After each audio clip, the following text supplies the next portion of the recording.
C'est une journée de ouf, c'est une journée de fou les gars, il y en a de partout, le Classico, Barça-Real, là que je regarde sur ma tablette, sur mon ordinateur, Bayern de Munich qui explose littéralement Francfort. Donc voilà, un queue du lourd aujourd'hui, le PSG ce soir, Manchester-Chelsea à 18h30, on se régale en ce temps de Covid où c'est difficile, où on doit rester chez nous, au moins on a le football, contrairement à il y a 6 mois quand on était confiné, mais là on va débriefer le match, la machine Bayern de Munich et la bombe Robert Lewandowski qui doit avoir le ballon d'or cette saison.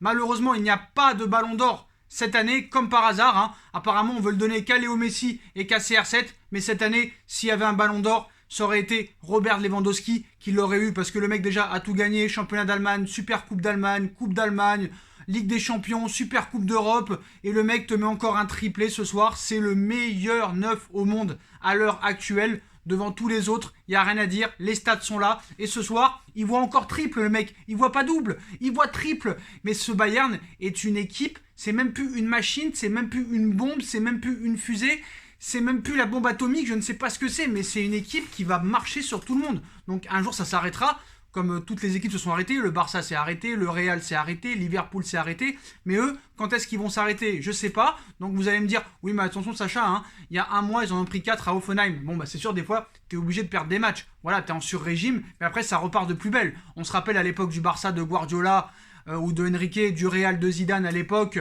de Liverpool de Klopp, ça s'arrête à chaque fois, mais à chaque fois ça repartait.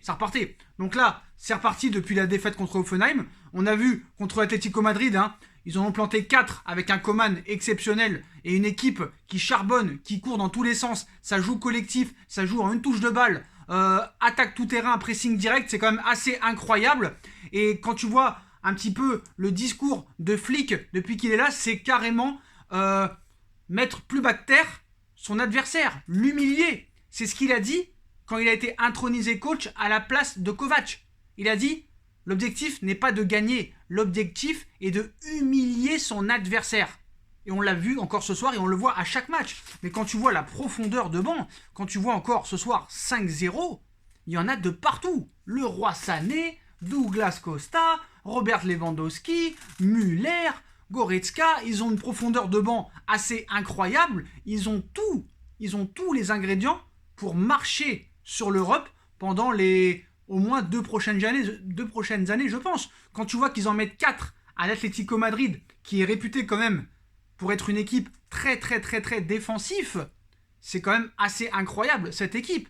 Tu vois Bounassar titulaire, tu vois Choupo qui rentre à la 67e, les postes sont presque triplés. C'est ça qui est quand même incroyable. Le but de Leroy Sané aussi, il faut en parler, il est exceptionnel. Dans le recrutement, ils sont bons, ils ont un organigramme, ils ont des joueurs exceptionnels, des joueurs fidèles qui aiment le club. Et voilà, il faut le dire.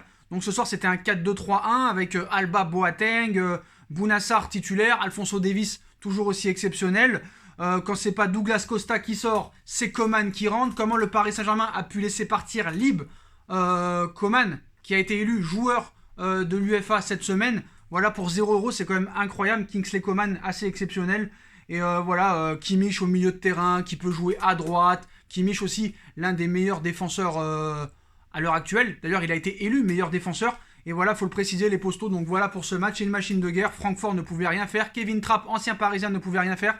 Mais voilà, donc triplé de Robert Lewandowski. Exceptionnel but de Leroy Sané. Musiala qui finit à la 90e pour enfoncer le clou face à une équipe de Francfort qui ne pouvait absolument rien faire, à part être observateur de cette équipe grandiose. Voilà, il y a eu une époque Barça, il y a eu une époque Real, il y a eu une époque Liverpool, maintenant c'est l'époque Bayern de Munich, mais tu vois que voilà, ça bégaye pas, ça joue à l'attaque, c'est complet de partout. C'est complet de partout, et franchement ce match, il n'y avait qu'une équipe sur le terrain, ça faisait peine déjà contre Atletico, et ça fait peine de voir Francfort ce soir, mais à l'arrivée, c'est là que tu vois que du côté du Paris Saint-Germain, quand même, il y a un certain gâchis, parce qu'à l'arrivée, il n'y a que le Paris Saint-Germain qui a vraiment tenu tête et qui n'a pas pris une branlée contre le Bayern. Et en plus, ce match contre le Bayern, même s'ils ont été légèrement plus forts, on aurait pu gagner si on avait eu un Mbappé lucide devant le but et un Neymar bon. Franchement, je te jure que voilà, il n'y a que Paris qui a tenu tête et la dragée haute au Bayern de Munich, et ça faut le dire. Voilà, mais le Bayern de Munich est